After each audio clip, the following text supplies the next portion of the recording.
sabía que posiblemente tendría que predicar. Pero cuando llegué aquí dije, no. Está Humberto, está la hermana Maribel, está la hermana Debbie. Y el hermano Humberto me dijo, no, hermano, yo sí tengo una palabrita. Aleluya, gloria al Señor, ya no tengo que predicar. Y luego me dijo, hermano, me dio un golpe, así que usted tiene que predicar.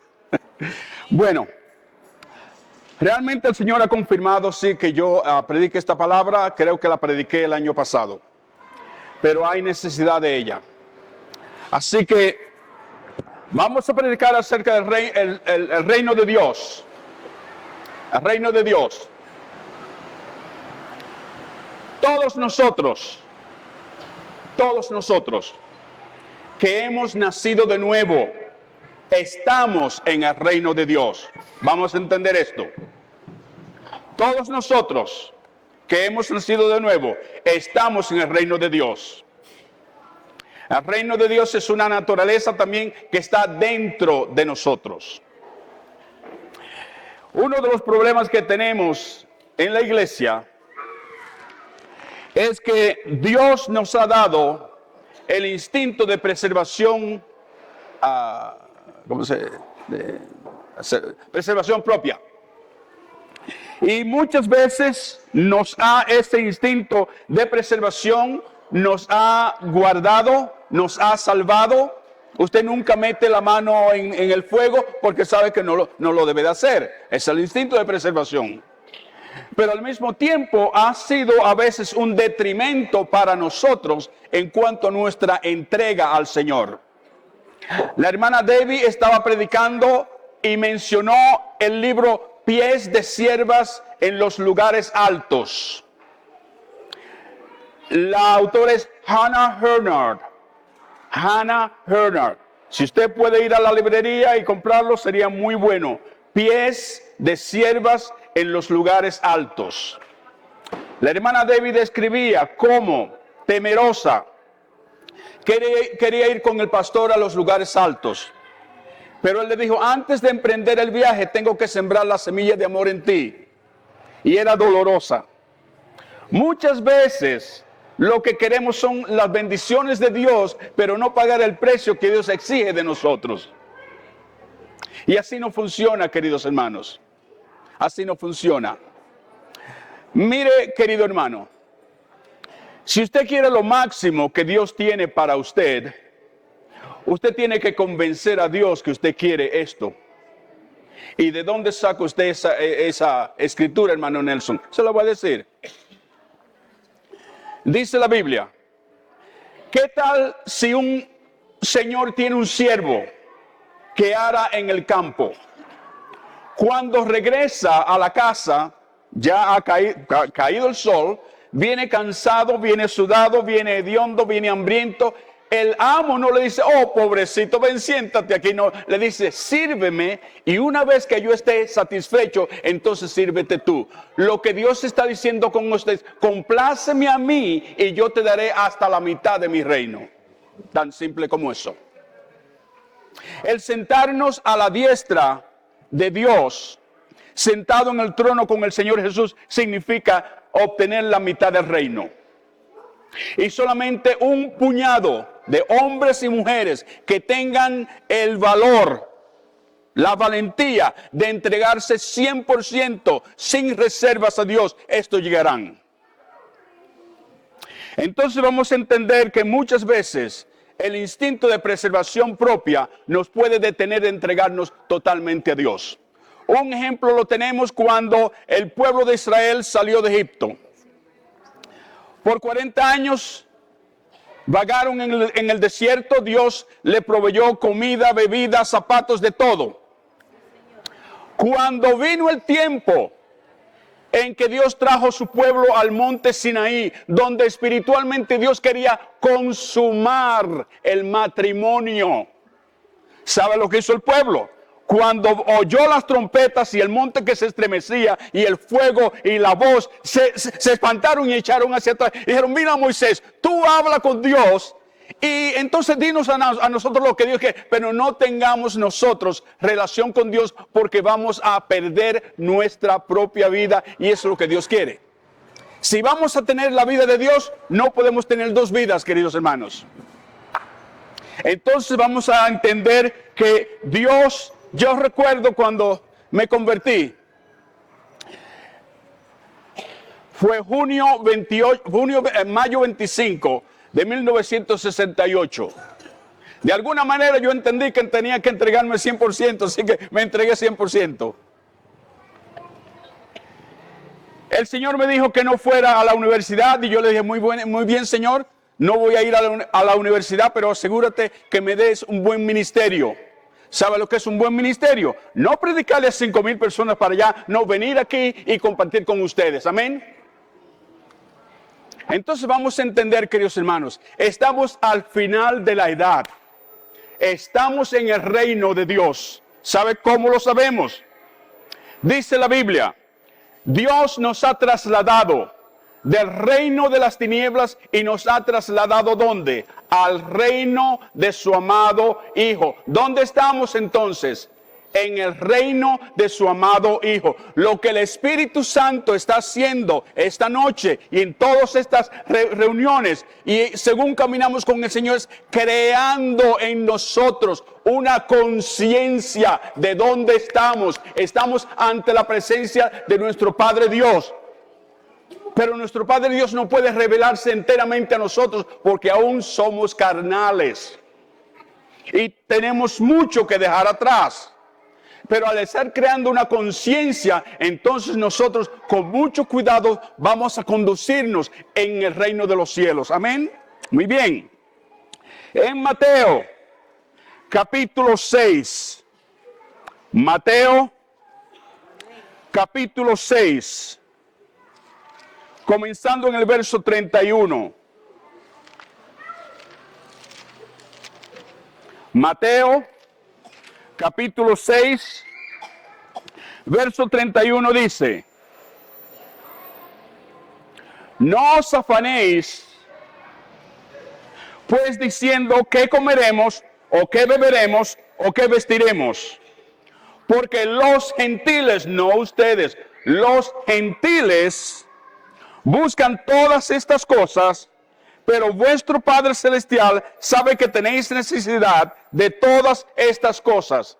Ahora el Señor Jesús hace una leve, ligera, tenue sugerencia. Oh, hermana Maribel, hace una leve, tenue sugerencia. Dice, buscad primeramente, dice, buscad primeramente el reino de Dios y su justicia y todo lo demás os será añadido. Dice la Escritura, no he visto justo desamparado, ni su simiente que mendigue pan. Dios nos va a proveer todo lo que necesitamos, no todo lo que queremos, todo lo que necesitamos. Vamos a entender, queridos hermanos, si nos entregamos a las cosas del Señor, Dios no le va a deber a nadie. Dios no se queda debiéndole a nadie. Él va a suplirnos lo que necesitamos. Entonces, dice el Señor Jesús, no es una sugerencia, es un mandamiento. Estoy hablando muy fuerte. Buscad primeramente lo primordial en su vida, el reino de Dios y su justicia. Nosotros, que el reino de Dios more totalmente, nos invada, nos inunde, nos ahoguemos en el reino de los cielos. Con esto no estoy dando una licencia para que usted trate de ser religioso. No. Simplemente oiga la voz de Dios. Es tiempo que seamos arrancados de las tetas de la Madre Iglesia y que seamos enseñados por el Padre. En Mateo capítulo 6. Verso 7. Mateo, capítulo 6, verso 7. Primeramente, antes de eso, Mateo 21, verso 43. Y luego Mateo 6. Mateo 21, verso 43 dice. Mateo 21, 43. Por tanto os digo que el reino de Dios será quitado de vosotros y será dado a gente que produzca ¿qué? Los frutos de él. Esto lo habló el Señor Jesús a los judíos. Pero si nosotros no damos los frutos, ¿cree que caería sobre nosotros también? Ahora vamos a entender, es absolutamente imposible que Dios falle. Y por eso es que solamente una compañía de primicias, un remanente, un puñadito va a estar en la primera resurrección. El reino de Dios fue quitado de los judíos y ha sido entregado a un pueblo que va a producir los frutos de él. Ahora Mateo 6. Mateo capítulo 6, y posiblemente leamos bastante en Mateo. Mateo capítulo 6, comenzando en el verso 7. Mateo capítulo 6, verso 7, dice de esta manera. Al Señor Jesús los discípulos le pide que le enseñe a orar. Y el Señor Jesús dio un modelo, no una oración, un modelo como orar. Dice de esta manera.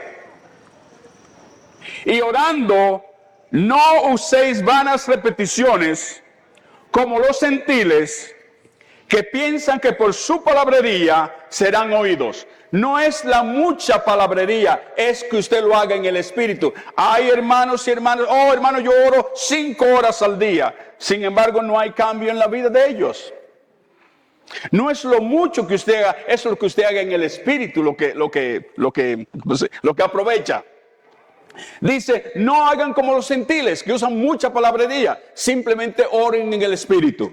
Sigue diciendo, vosotros pues oraréis así: Padre nuestro que estás en los cielos, santificado sea tu nombre. Primero reconociendo quién es nuestro Padre, quién es Dios, qué clase de autoridad tiene. Dice, venga tu reino. No nos lleve para allá arriba, no, venga tu reino. Hágase tu voluntad. Así como es en el cielo, también en la tierra. Ese es el plan y propósito de Dios. Que su voluntad se haga en esta tierra, así como es en el cielo. Y lo que tiene es un grupo de, hasta ahora, mozalbetes rebeldes. Nosotros. Hermanos, no se me molesten si les digo esto. Muchas veces, los demonios son más obedientes que nosotros. Dios, sí Señor. Obedecen a Dios en todo. Y nosotros somos desobedientes. Padre nuestro que estás en los cielos, vamos a reconocer quién es Dios. ¿Cuál es nuestra relación con Él? Entonces, el anhelo de Dios es que venga su reino. Se ha establecido sobre esta tierra, que su voluntad y su bondad y toda su naturaleza sea manifestada a toda su creación. Venga tu reino, hágase tu voluntad, así como en el cielo, también en la tierra. Sigue diciendo que nos dé el pan de cada día, no solamente el pan natural, sino el pan espiritual. Entonces, este reino de los cielos ha sido establecido. Vamos a comenzar de esta manera. La piedra angular de este reino de los cielos es el Señor Jesús. Amén. ¿Cuándo fue establecida esta piedra angular en esta tierra? En el libro de Daniel, capítulo 2. Daniel, capítulo 2. Comenzando en el verso 34, creo que es, un segundito. Daniel, capítulo 2. Una vez más, queridos hermanos, yo no tengo ninguna vergüenza en decir, Dios me dijo que le asegure a usted que usted está en el reino de los cielos y que debe comportarse como un hijo de Dios y que debe de dar los frutos del reino. De otra manera, vamos a ser echados fuera y el reino será quitado de nosotros. Daniel, capítulo 2, verso 34. Daniel, capítulo 2, verso 34. Creo que leímos algo de esto el primer día que estuve acá. Esto es cuando Nabucodonosor tuvo la visión de la gran imagen y nadie podía interpretar el sueño. Y Daniel comienza a interpretarle el sueño y le dice, estás mirando, verso 34, hasta que una piedra, ¿quién es esta piedra? Una piedra fue cortada, no con mano, lo que significa no hubo ninguna intervención humana, ¿correcto? Dice, una piedra fue cortada, no con mano, e hirió a la imagen en sus pies de hierro y de barro cocido, y los desmenuzó. Note dónde hirió esta piedra. En lo último, ¿correcto? No comenzó arriba, sino abajo. Dice, en el barro cocido y los desmenuzó. Verso 35. Entonces fueron desmenuzados también el hierro, el barro cocido, el bronce, la plata y el oro, y fueron como tamo de las eras del verano, y se los llevó el viento sin que de ellos quedara rastro alguno, mas la piedra que hirió a la imagen fue hecha que un gran monte. Está hablando del reino de Dios. La piedra fue hecha que un gran monte que llenó que toda la tierra. No solamente es el plan y propósito de Dios llenar toda esta tierra, llenar todo este globo, pero llenar primeramente toda esta tierra, toda esa tierra. Amén. Digan amén, que no están en una biblioteca. Muy bien. Note el verso 44 ahora. Dice, verso 44.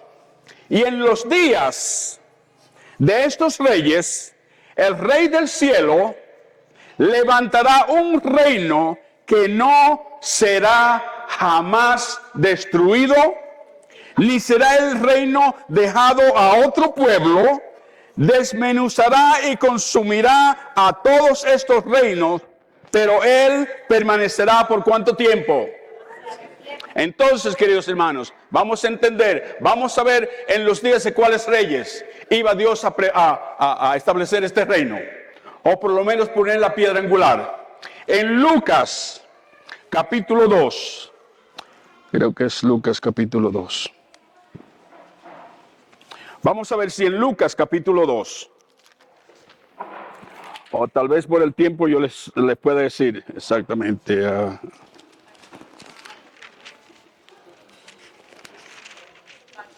Sí, dice en Lucas capítulo 2, verso primero. Lucas capítulo 2, verso primero. Dice, aconteció en aquellos días que se promulgó un edicto de parte de Augusto César, que todo el mundo fuese empadronado, que fuese a pagar los impuestos, es lo que quiere decir. Este primer censo se hizo siendo ¿quién? Cirenio, gobernador de Siria.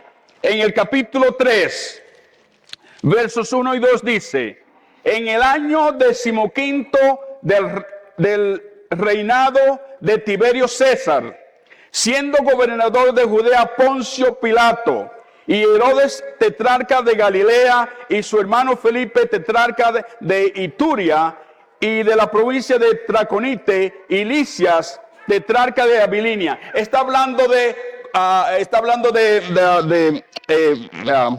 ¿cómo se llama? No son reyes, pero son, perdón, sí, son funcionarios del. Gracias, Señor amado. Señor, altos funcionarios del gobierno romano. ¿Recuerdan cómo Jesús fue juzgado por Pilato?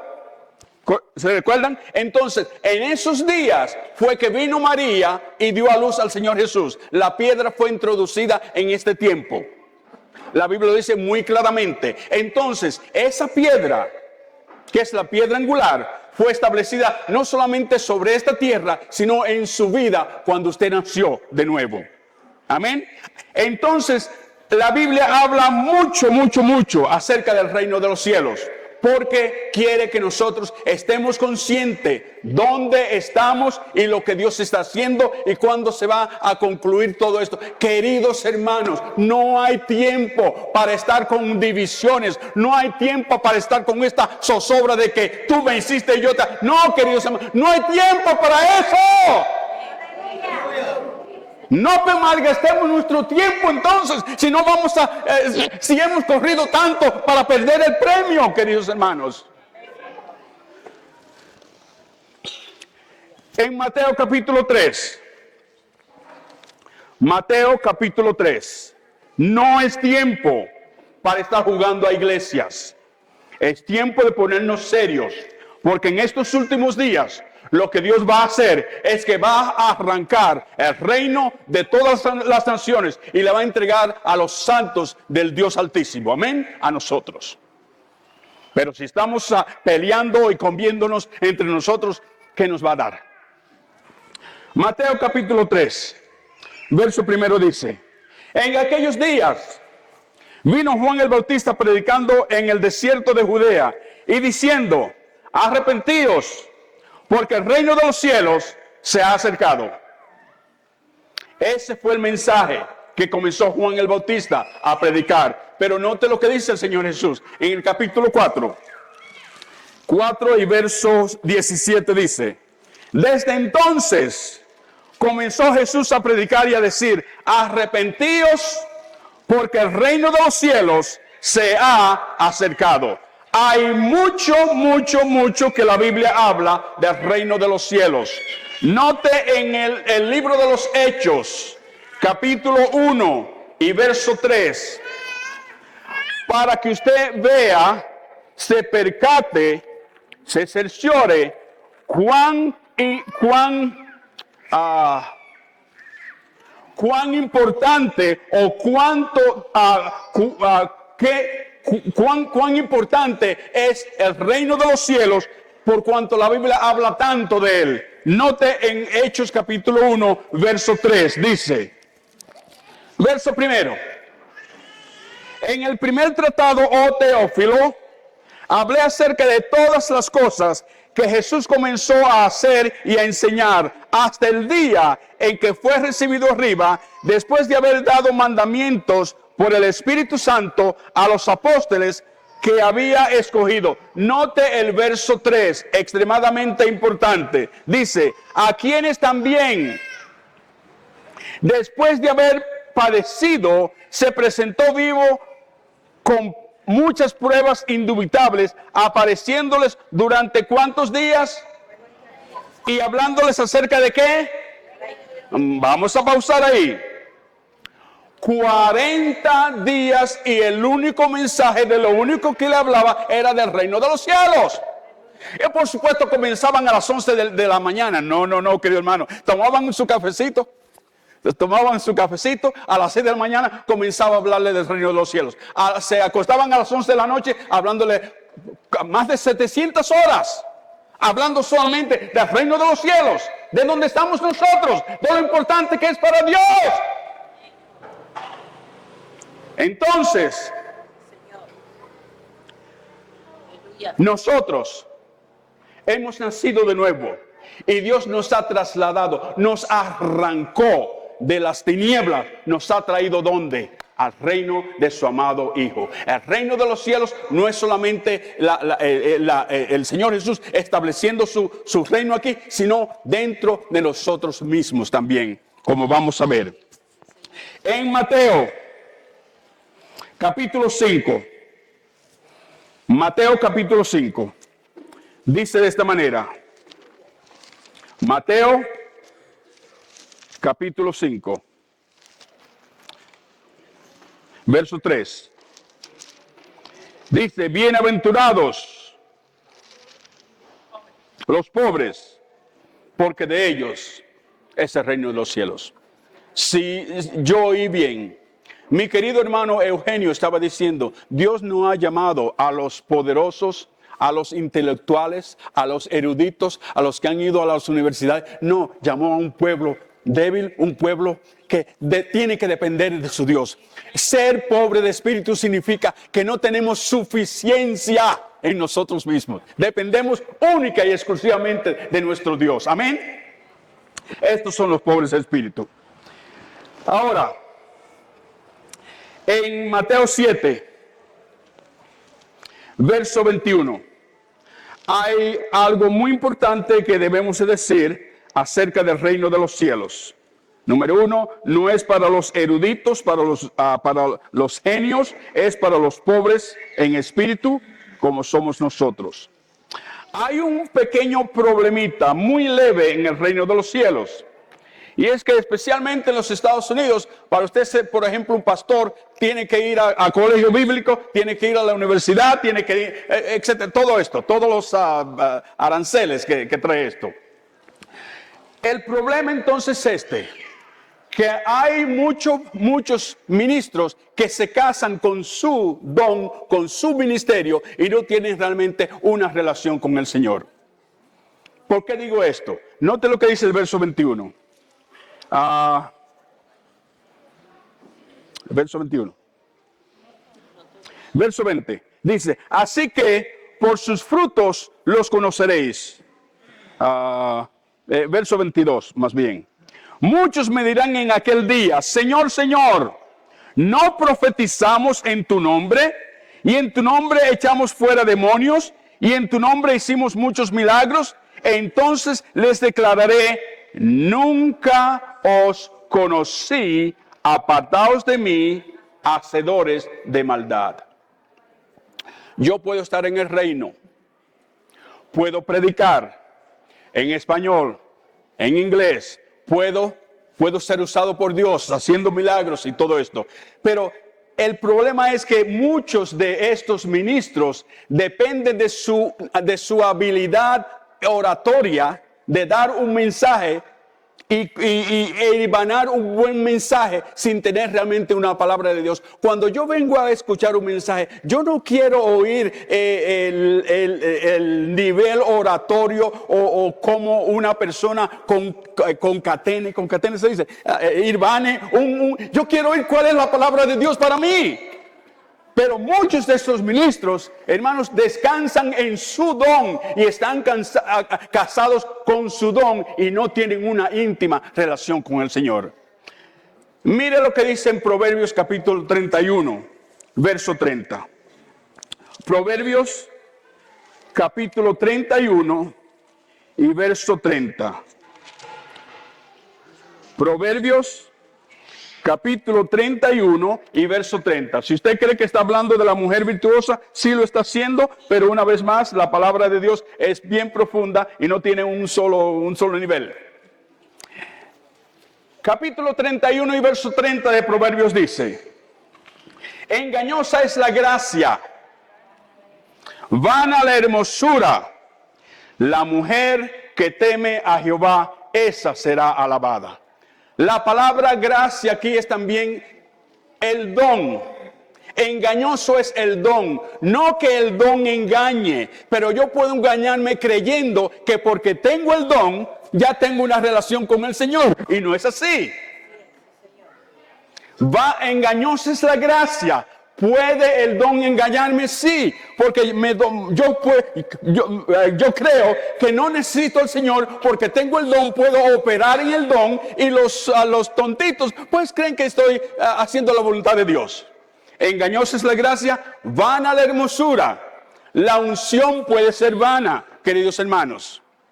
Ahora, el temor de Dios, la mujer que teme a Jehová, esa será alabada. Amén. Sigamos adelante. Entonces, vamos ahora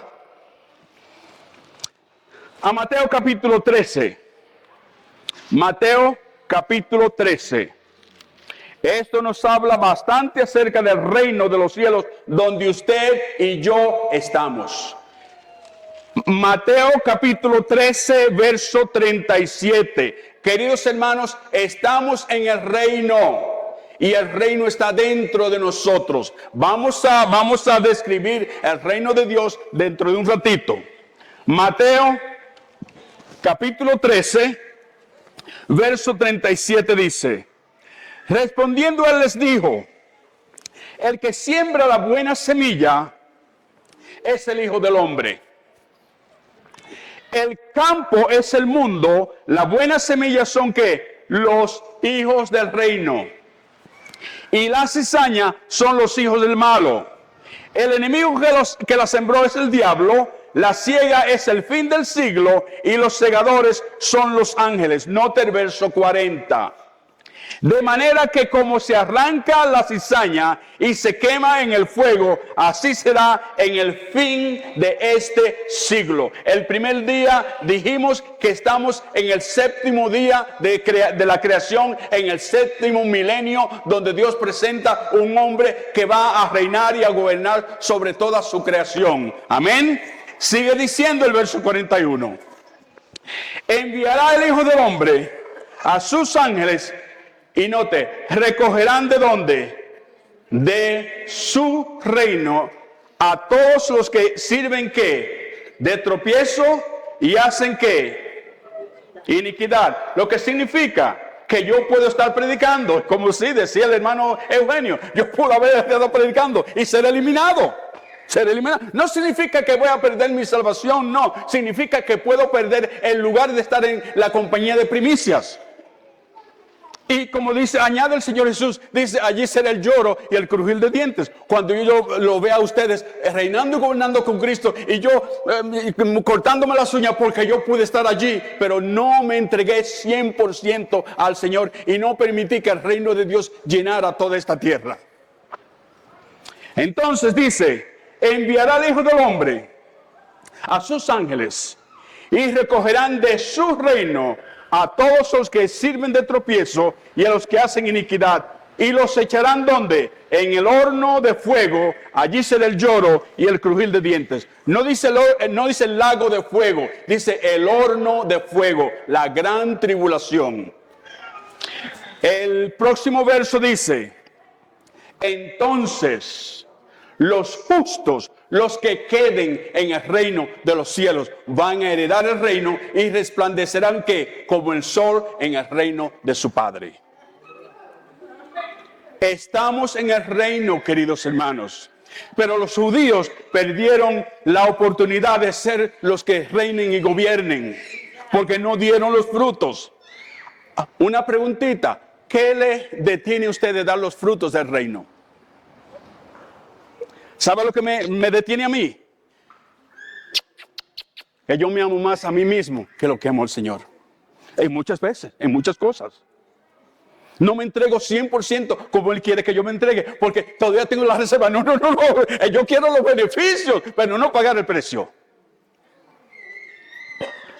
Entonces, queridos hermanos, entonces los justos resplandecerán como el sol en el reino de su Padre.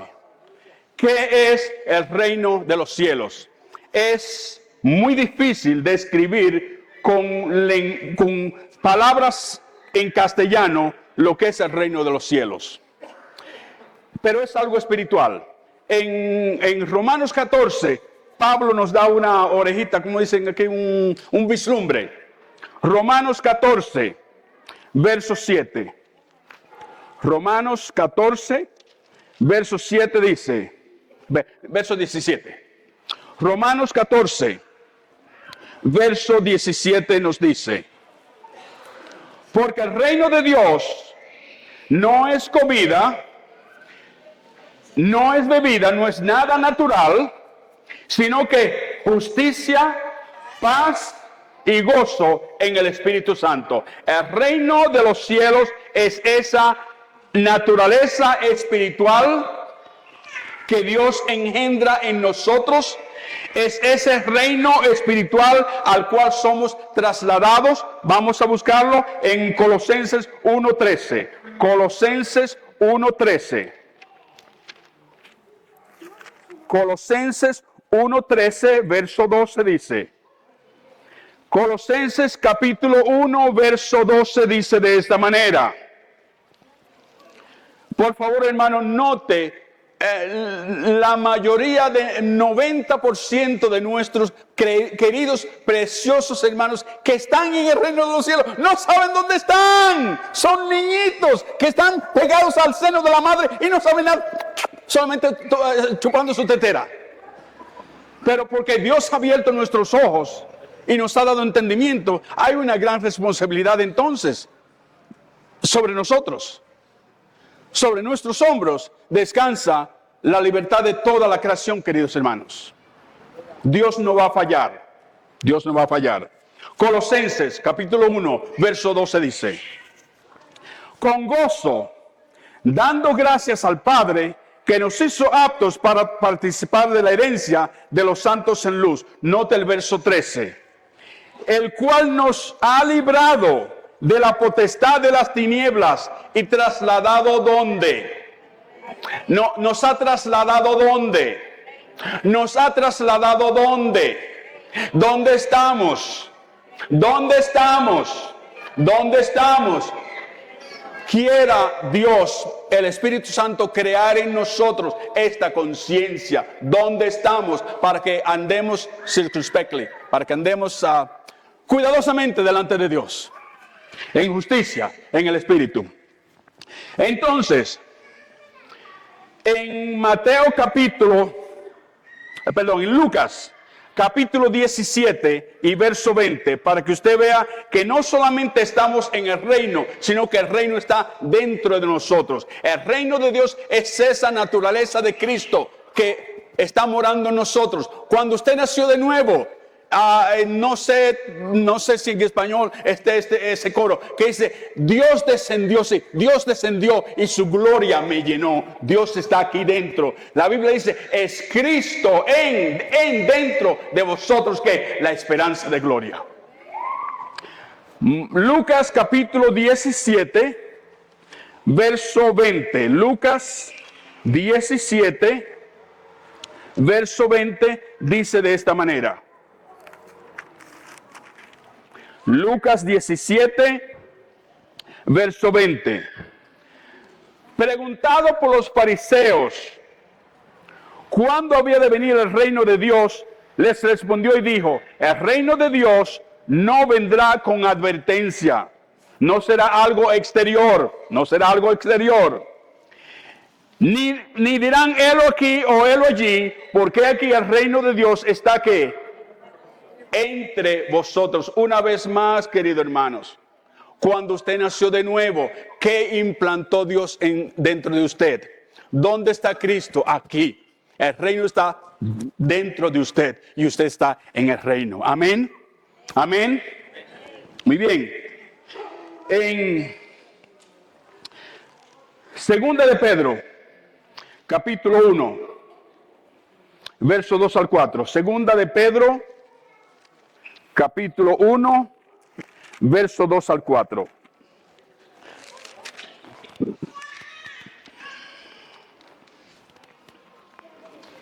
Sí, el primer día también leímos acá. Hemos dicho que el reino de los cielos está dentro de usted. Que el reino de Dios es esa naturaleza de Cristo que está dentro de usted, ¿correcto? Y que lo que Dios está haciendo ahora es dándonos una conciencia de dónde estamos, cuán pronto está el tiempo para Dios terminar todo, y cómo Dios nos ha dado una invitación, una gloriosa invitación para estar en medio de las primicias, los que van a reinar y a gobernar con Cristo. Queridos hermanos, vamos a dejar ya las niñeces, vamos a dejar ya ¿cómo se dicen? Las muletas. Déjese de descansar en el anciano. Busque el rostro de Dios. Cristo está dentro de usted. Yo no me siento mal si usted nunca iba a decir se confiesa, no, o sea, viene a aconsejarse conmigo, aconséjese con el Señor. ¿Dónde vamos? Segunda de Pedro, capítulo 1, verso 2 dice: gracia y paz os sean multiplicadas en el conocimiento, no acerca de Dios, en el conocimiento de Dios, no acerca de Dios. Una computadora tiene todo el conocimiento de Dios, porque está la letra de la palabra. pero no conoce a Dios. Gracia y paz sean multiplicadas en el conocimiento de Dios y de nuestro Señor Jesús. Dice el Señor Jesús, esta es la vida eterna, que te conozcan que a ti, el único Dios verdadero, y a Jesucristo, a quien tú has enviado. Verso 3, dice, como todas las cosas, no algunas, todas las cosas que pertenecen a la vida y a la piedad, está refiriéndose a Dios, ¿correcto? Nos han sido dadas, ya son nuestras, nos han sido dadas, están, si me permite decir, en embrión o están creciendo, ¿correcto? En nosotros. Dice, nos han sido dadas por su divino poder, mediante el conocimiento, no acerca de aquel, sino de aquel, una íntima comunión con Dios. Dice el Señor Jesús, yo soy la vid verdadera, vosotros los sarmientos. Todo pámpano que en mí, unido a mí, da fruto, será limpiado. El que no da fruto va a ser que echado fuera. Entonces, queridos hermanos, todas las cosas que pertenecen a la vida y la piedad nos han sido dadas por medio del conocimiento de aquel que nos llamó por su gloria y excelencia, por medio de las cuales nos ha dado grandes y preciosas, nos ha dado preciosas y grandísimas promesas, para que por ellas, por todas las cosas que nos ha dado su naturaleza, dice, llegases a ser que participantes, ser parte de la naturaleza divina, que es la naturaleza de Dios. Entonces, aquí nos encontramos. Vamos ahora a Mateo capítulo 25.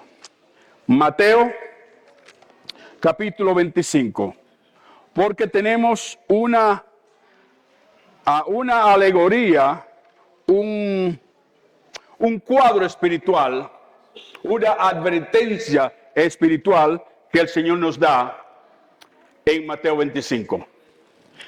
Después que enumera todos los problemas y las cosas que van a estar pasando en estos últimos días, que es donde nos encontramos, guerras, toda clase de cosas están sucediendo hoy en día, atestiguando que estamos en el fin.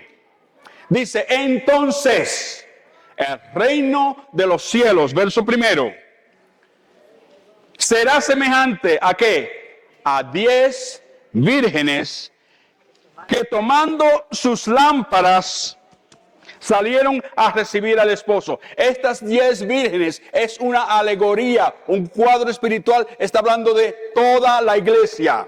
Salen a recibir al esposo. Usted va a la iglesia bautista y están predicando de la venida de Cristo. Salen a recibir al esposo. 5 de ellas eran prudentes y 5 insensatas. Las insensatas, tomando sus lámparas, no tomaron consigo aceite. Lo que está diciendo es esto, es lo que se está predicando a diestra y siniestra en las iglesias. La gracia de Dios es suficiente para ti. La gracia de Dios es suficiente para ti. Sí, querido hermano, es suficiente para mí. Pero si yo no hago firme mi elección y vocación, no voy a llegar. Porque estas vírgenes tienen lámparas, son salvas, pero no tienen aceite, no tienen íntima comunión con el Señor. El aceite de la vida de Cristo no está brillando en ellas. Están en la iglesia, son salvas porque el Señor Jesús hizo todo por mí y pagó en la cruz. Ay, hermanos, y levantan al Señor Jesús en un altar y lo merece. Pero vamos a entender, hay un pecado de comisión. De yo no hacer lo que se supone que el Señor me diga que haga. Creo que el hermano Eugenio estaba mencionando las obras que nosotros tenemos que hacer. No mis propias obras, sino las obras que Dios quiere que nosotros hagamos en Él. Dice, las insensatas, tomando sus lámparas, no tomaron consigo aceite. Mas las prudentes tomaron aceite en sus vasijas, juntamente con sus lámparas. Y tardándose el esposo, cabecearon todas y se durmieron. Todas se duermen. Y a la medianoche se oyó un clamor, aquí viene el esposo, salid a recibirle. Note, al esto suceder, hay congelamiento, si es la palabra correcta, en la iglesia. Las que tienen aceite, tienen aceite. Las que no tienen aceite, no tienen aceite. Entonces dice, si hay un clamor, aquí viene el esposo. Entonces todas aquellas vírgenes se levantaron y arreglaron sus lámparas.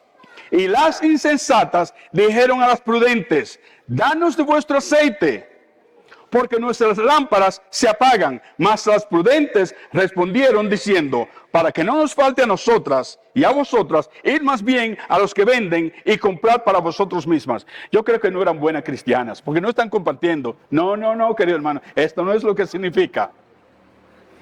Mire, querido hermano, la íntima comunión que tiene Eugenio Carrera no la puede compartir con Nelson Robles. Él puede decirme de sus experiencias con el Señor, pero la íntima comunión que él tiene con el Señor no puede compartirla conmigo, ¿sí me doy a entender? Entonces, estas vírgenes, están sentadas, el Señor Jesús lo pagó todo por mí, aleluya, santo, y cabanda y todo. No, hermanos, la íntima comunión que usted tenga con su Señor, usted no puede compartirla con nadie.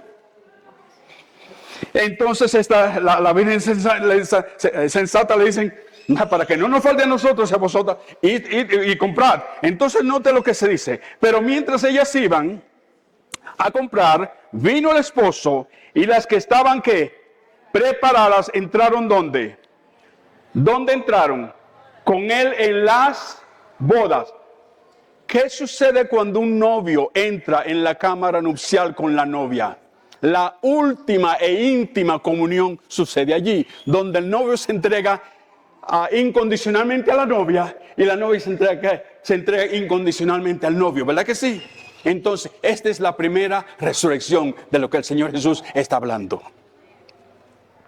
Estamos en el reino de los cielos, pero hay muchos preciosos cristianos que no tienen esa íntima comunión con el Señor.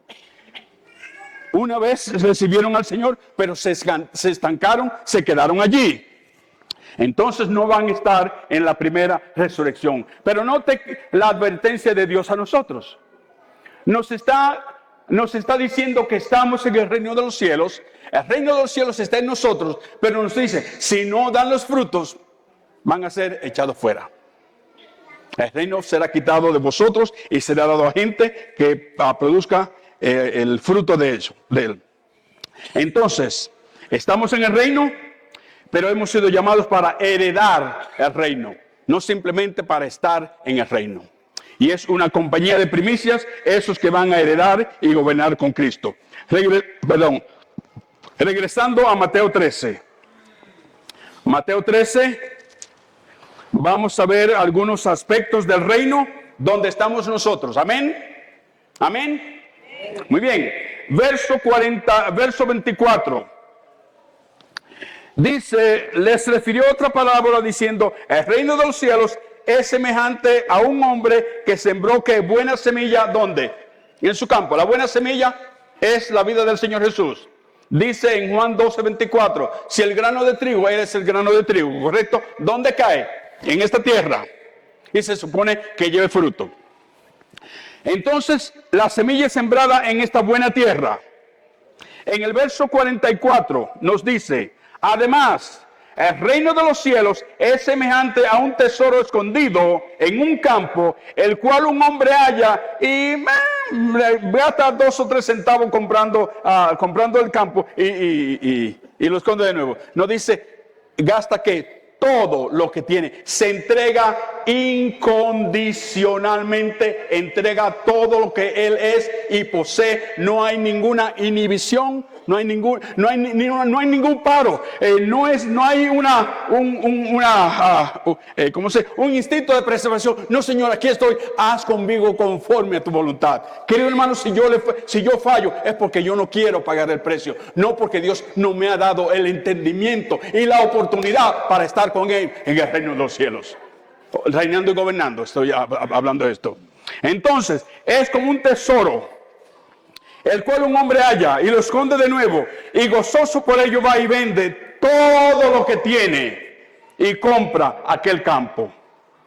Verso 45. También el reino de los cielos es semejante a un mercader que busca buenas perlas, que habiendo hallado una perla preciosa, fue y vendió algo de lo que tenía, todo lo que tenía, y la compró. Entonces, si nosotros vamos a reinar y a gobernar con Cristo, Dios demanda todo, no 99%. El Señor Jesús no vino y sufrió parte para pagar para perdonar nuestros pecados. El Señor dijo, consumado es, todo lo he terminado. La obra que el Padre me dio, la he hecho. Y el Padre está satisfecho.